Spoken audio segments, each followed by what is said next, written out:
Welcome to another episode of Interviewing the Legends with special guest Neal Morse.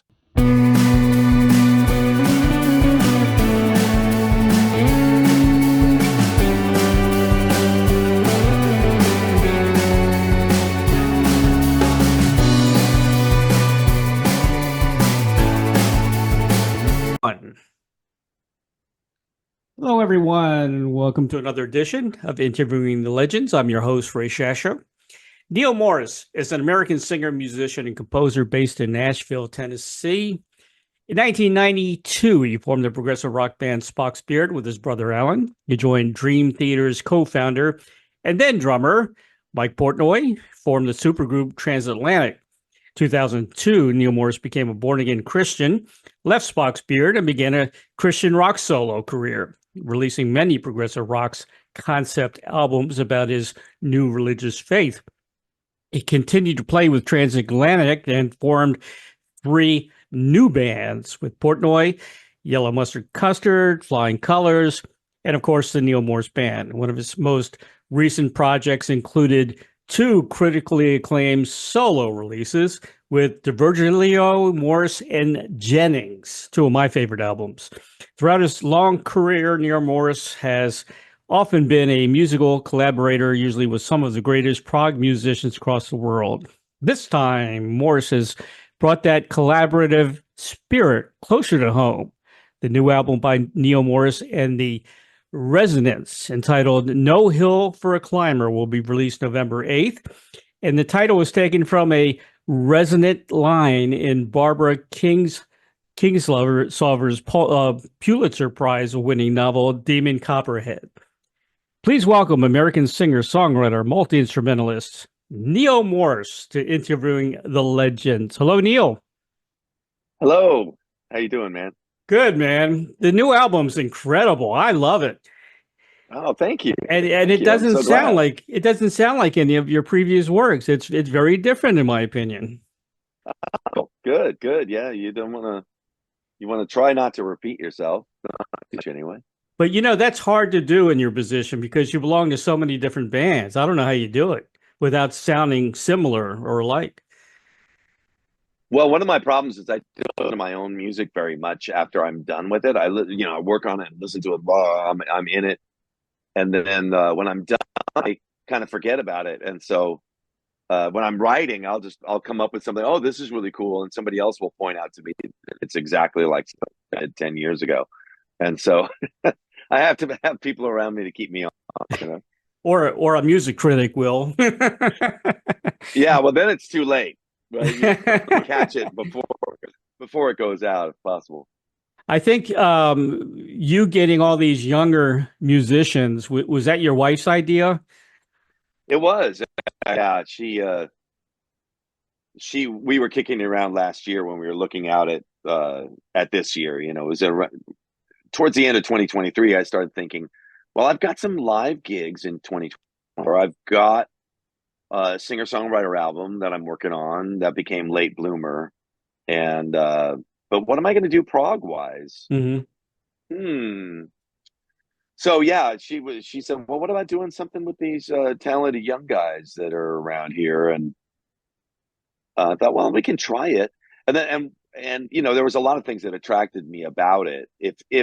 If the anointing was there, if the magic was there, was that I thought it would be great. I've always wanted to try to make an album or have musicians that you could get together with when you were inspired. I read a lot, and if you read about like Beatles, many times one of them would just write a song that they really liked, and they'd call up the other guys, and then call up the studio. It's like, hey, can we come in, tomorrow? Because they all in London, so they could get in and work on something while the fire's hot. While it's still like really fresh bread. You know what I mean? Right. And so I was attracted to that. So when she suggested that, I thought, oh yeah, that'd be cool. And so then we got together for some exploratory just writings. And obviously, we felt that it was going to be a good thing. went on to make the record because you have it. So that But proves that. these guys are excellent musicians, and the album's produced well, engineered well, sounds great.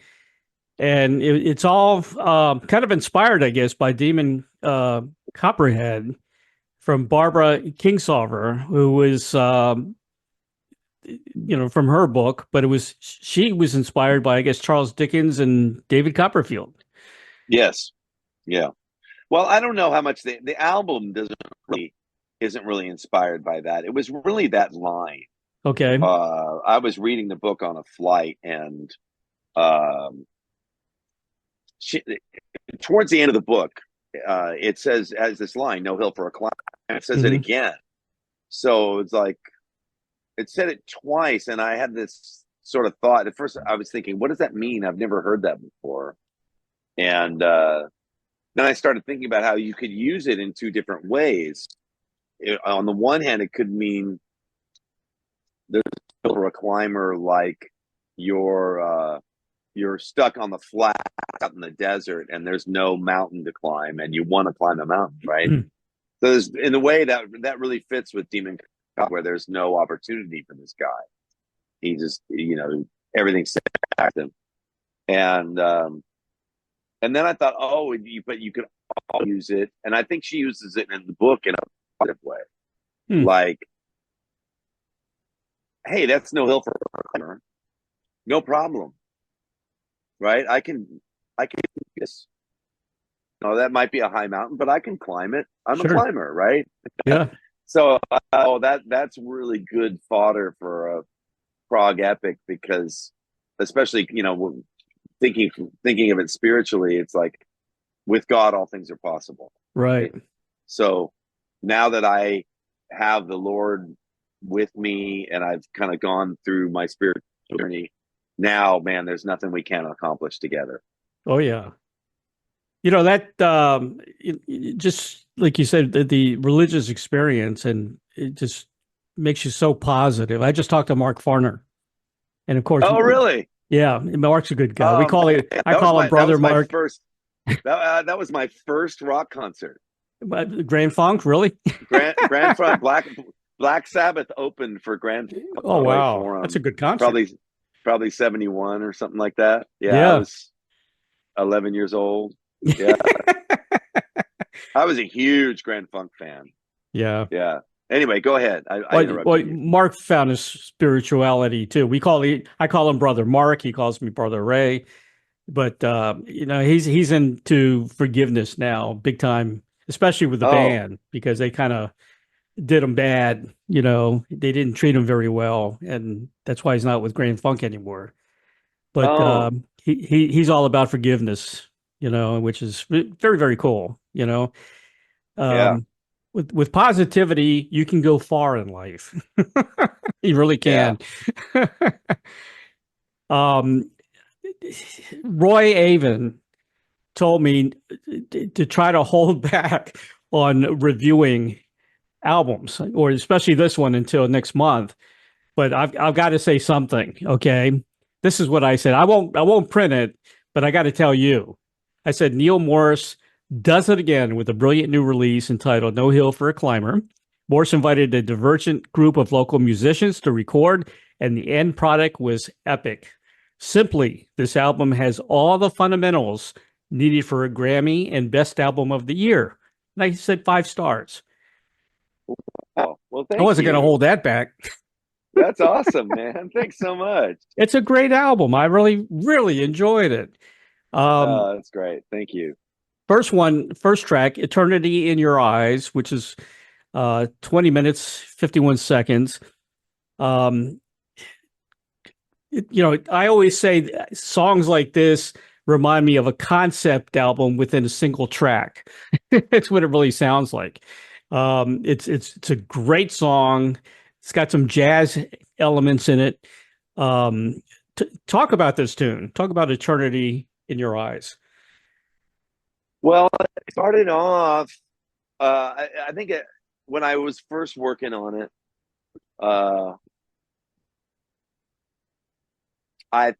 it just started off with the better, stuff from there.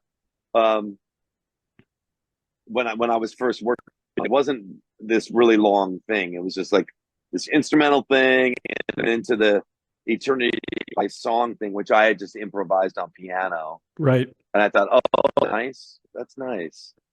But what happened was kind of as in the producer role, the Resonance guys, they sent me demos and pieces of music that they had already. They liked. Andre Madadian sent me he's a kind of an orchestral composer. Right. So he sent me this orchestra piece that then, I mean, there were some cooler parts of that orchestra piece that we didn't use.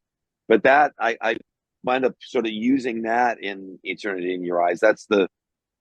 It opens with Andre's orchestra piece.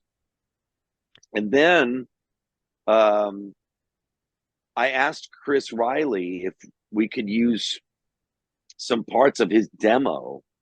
He had this beautiful long and I kind of said, I asked him, hey, could we clip out this Northern Lights section and put it here? And then I was like, man, I love this hammer and nail section too. Can we use that too? Sure. So we kind of clipped that out and put it in, and we all played to it. Like we put his multi-track in our session, and we all played to what he had done. But then one thing that happened was, then I wrote a section going. Then it's like, well, how do we get out of Hammer and Nail and then back into Eternity in Your Eyes? Back into the verse. So I wrote that little instrumental thing that leads back, and I was really happy with that, and I was happy with going back to the verse in the last chorus and the whole thing. But it seemed to me that the Northern Lights thing, going right into Hammer and Nail, was too much. It was out of balance. Like to have so much. Chris is like right next to itself there. So I was going on a trip to Gatlinburg to spend a few days in the mountains, and I thought, what if we put a jam in there? You wouldn't.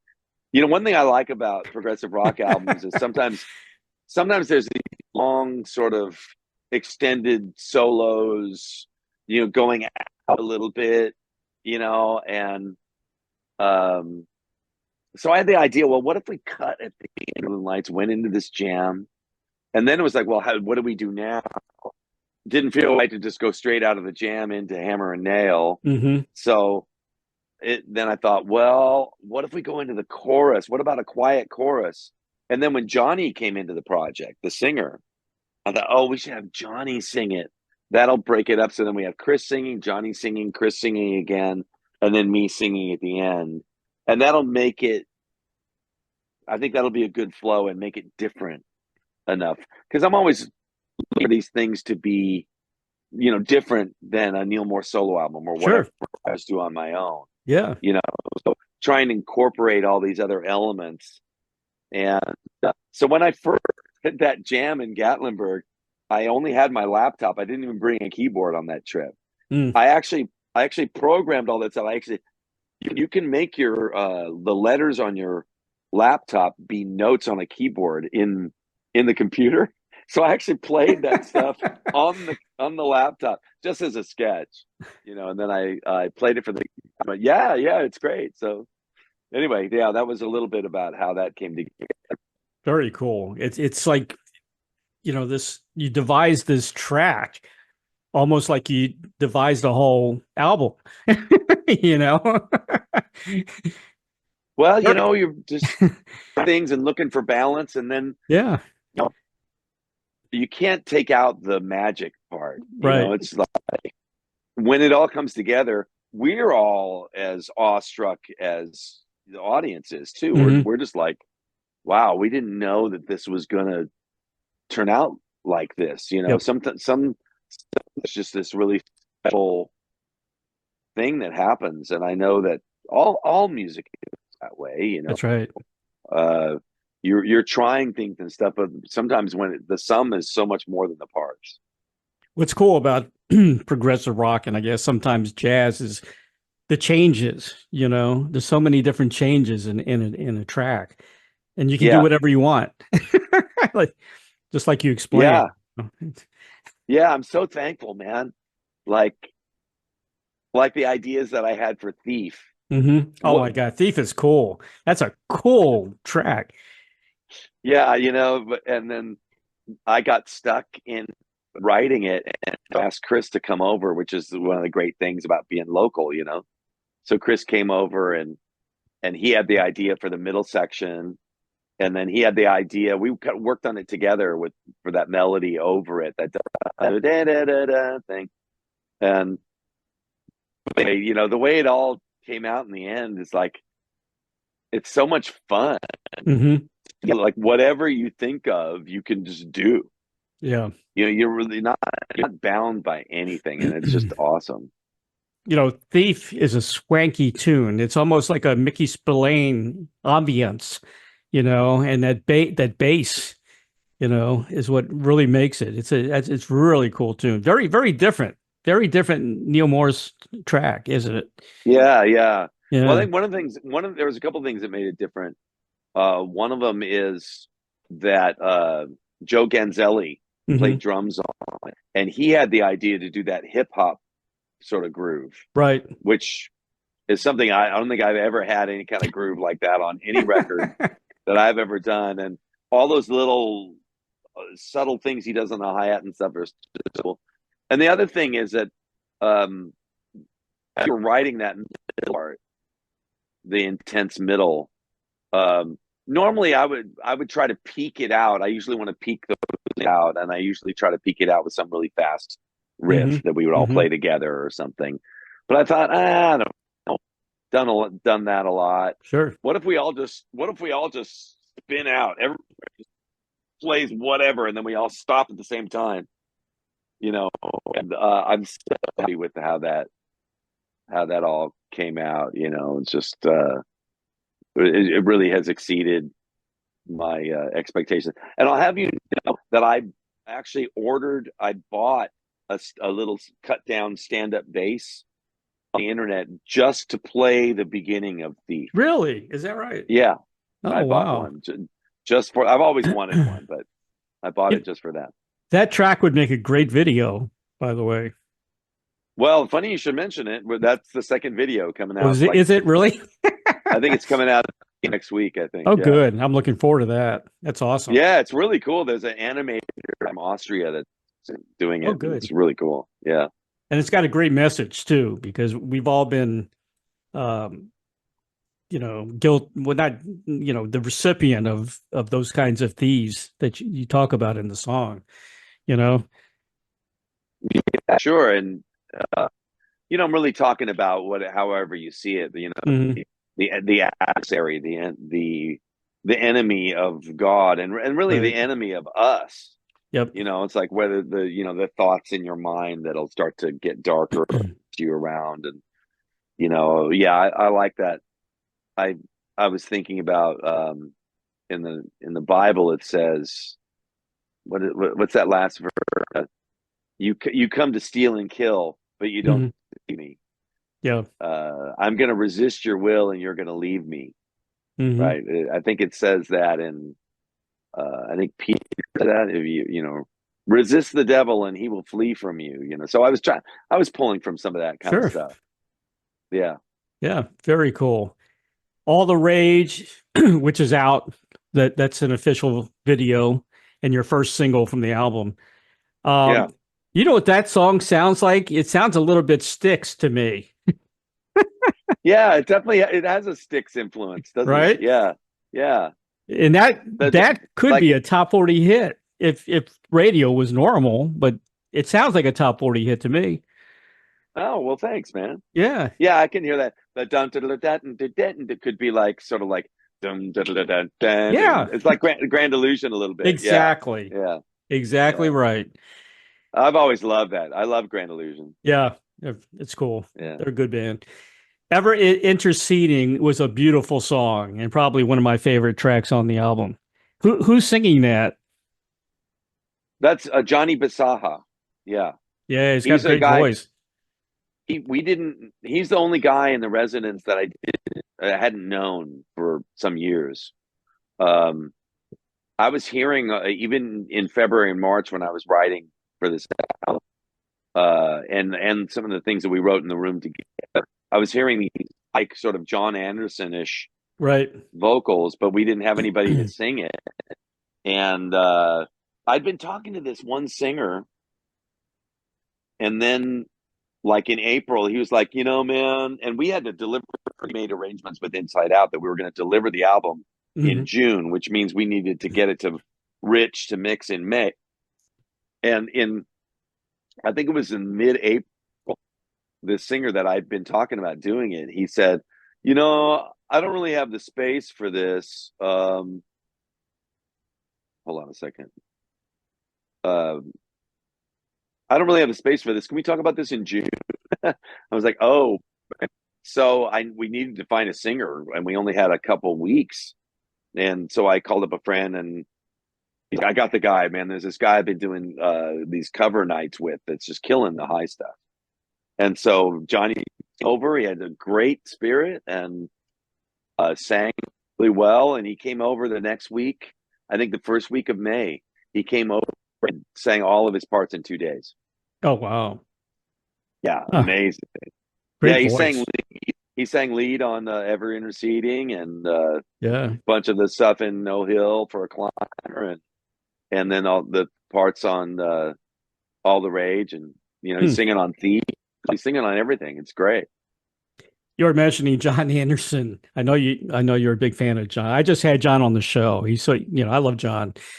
Yeah. And he just put out an album with the Band Geeks, which is awesome.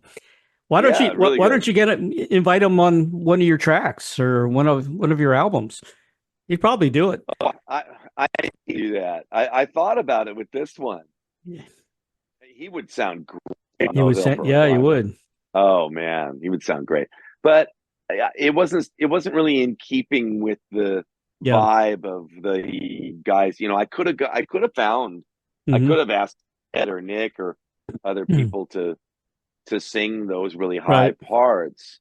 But I just thought, it wouldn't be really fitting. I wanted to find, another local guy that could do it. And man, God really provided just in the they were great. Amazing. They were incredible. Yeah. Great. Well, the last track, No Hill for a Climber.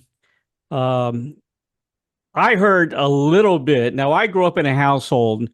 My dad was Syrian, but he was a Jewish Syrian. Okay. His family was Syrian. My mom was Cuban, Catholic. Okay. I grew up with Cuban music and Syrian music, and I heard some elements of Arabic music in No Hill for a Climber.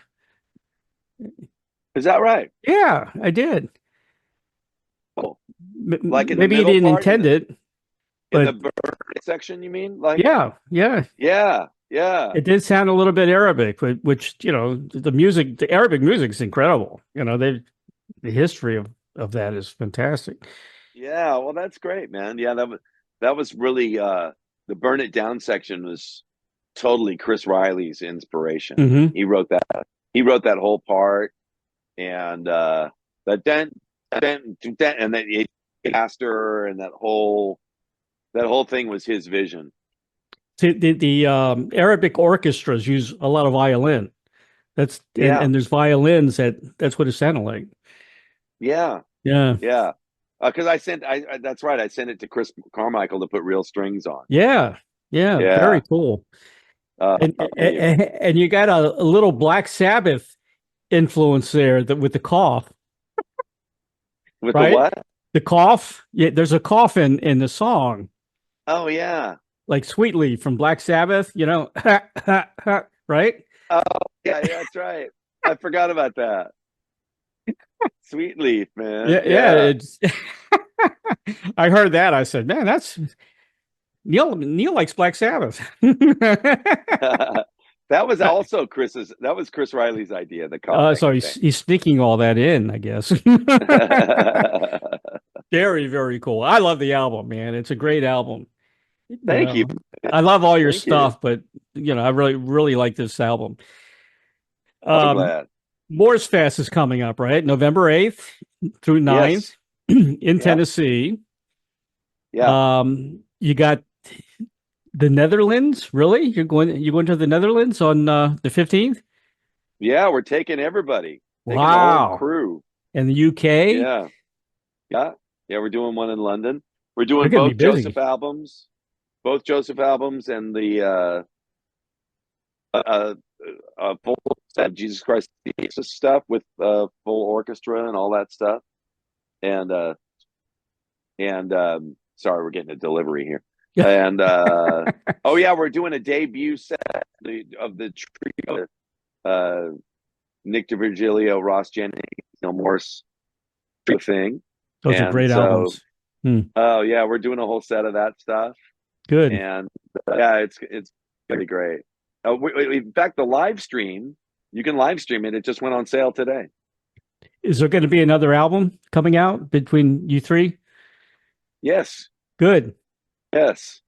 We haven't made it or talked about it yet, but I think we'll do another one. We love it. You guys are great. It's like, What a blend, right?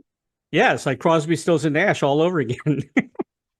It's really a special blend, and it's really a natural thing. Mhm. I love singing harmonies with people. I always have. The way it had to be from Innocence and Danger. Oh yeah. I am so intrigued by that song, and the intro. I never asked you this before. Isn't that Rockabye Baby that you're trying to with the intro at the beginning of that song? Oh, Can't remember. Doesn't it start off with the Pink Floyd D minor to G thing? It sounded like almost like Rockabye Baby, that on the intro. Really? Yeah, it does. But it made sense to me because the song is about life itself, right? Basically. Yeah, yeah. How I remember that song coming about was that started with something that Eric had. Oh, really? And then I started singing over it. And it was part of a longer piece that we cut out.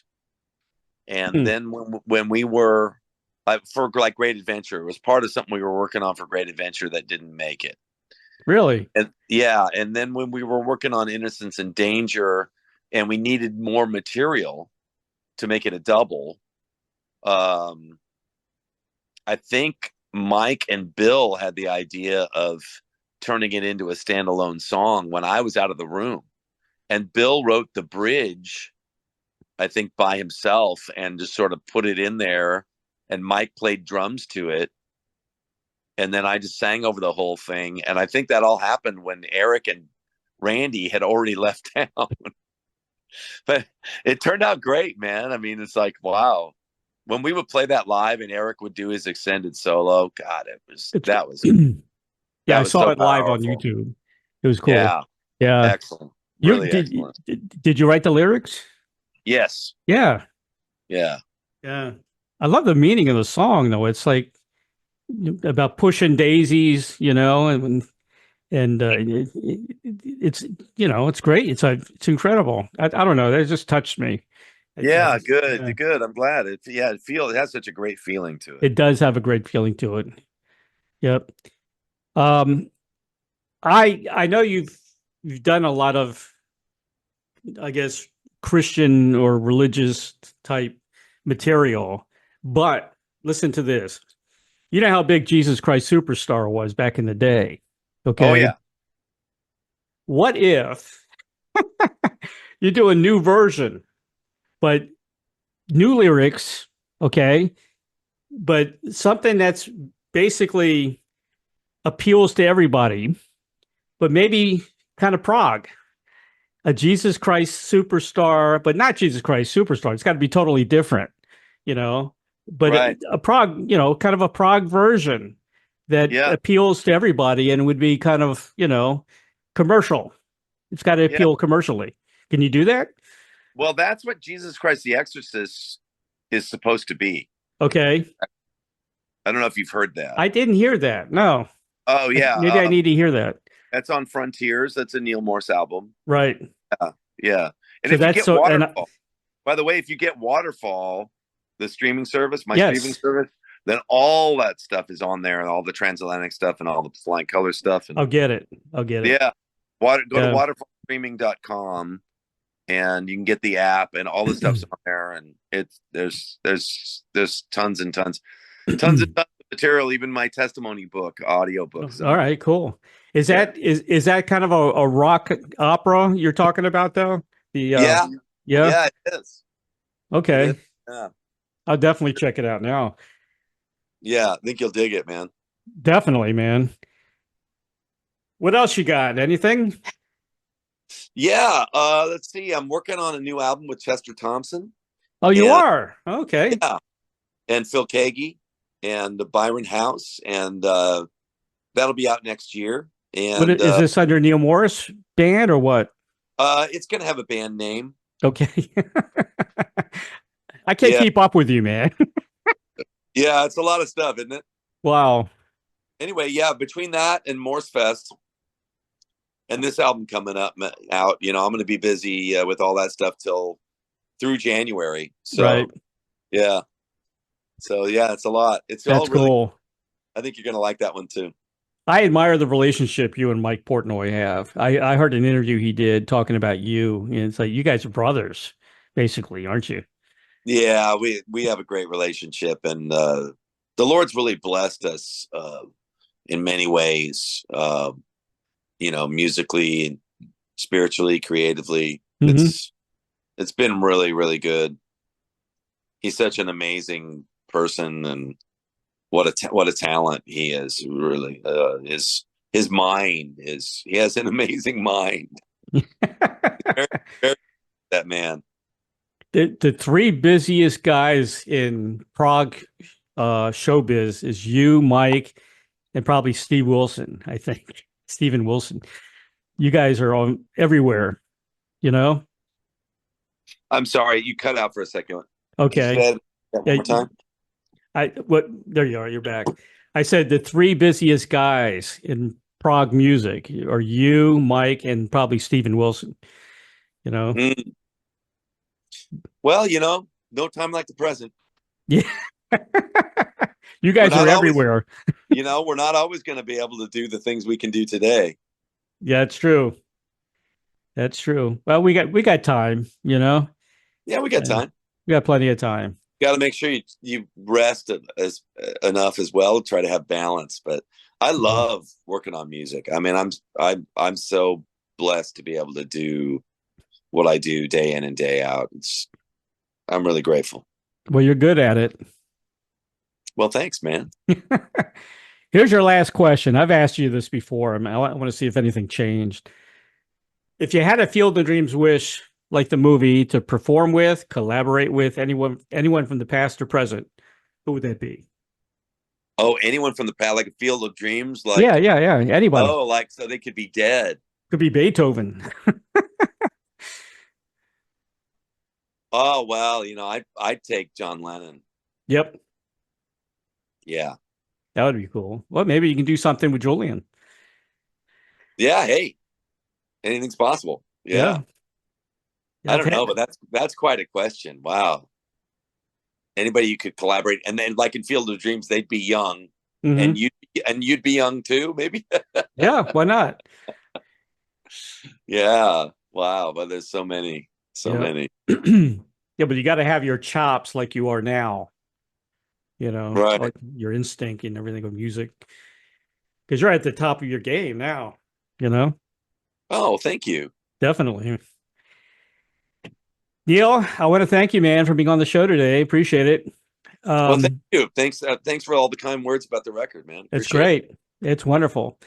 I want to say very special thanks to Mr. Roy Avon of Royal Avenue Media for arranging this interview with Neal Morse.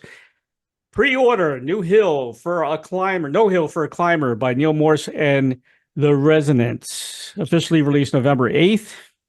You can pre-order it now. I guess you can go to your website, or it's actually nealmorse.link.to/no hill for a climber.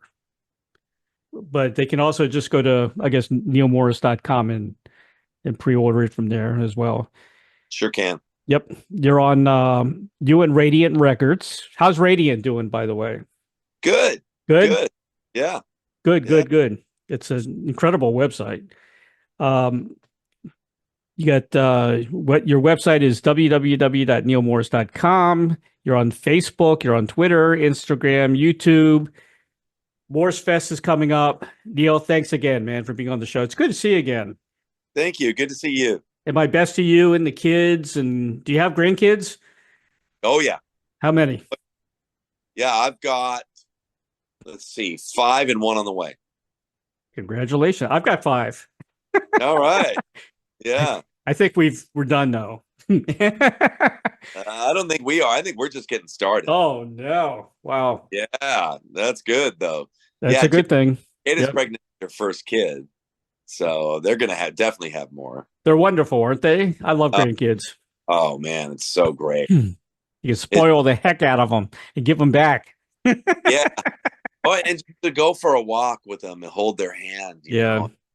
They, oh, Pop, can we go see the cows again? It's just the simplest. Talk about simple pleasures, but deep, really deep stuff. It's great. It's a beautiful thing, man. It really is. Yeah. All right, Neal. Take care, man. Take care, brother. We'll see you again. All right. God bless you. God bless you. Take care, man. Bye. Bye-bye. Thank you for joining us on Interviewing the Legends with Ray Shasho.